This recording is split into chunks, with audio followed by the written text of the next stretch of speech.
Hello guys, good morning sa lahat ng aking mga solid supporters sa Rana Ghost TV. Ay napag-isip-isip ko nga babalik na ako sa Ghost Rana TV. Pasensya na kayo guys. Kasi marami nang nangyayari ngayon. Nung hindi na ako nag-Ghost Hunter, maraming nangyari dito sa amin.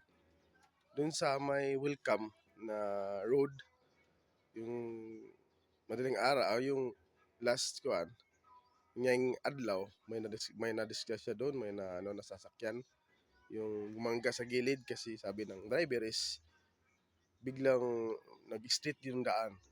So yun guys ay nagpapatunay, yan po ay ah, nagpapansin sa atin, nagpapakita sa atin ng mga ganyan na mga senaryo. Ibig sabihin, sila talaga ang ano dito, ah, sila talaga ang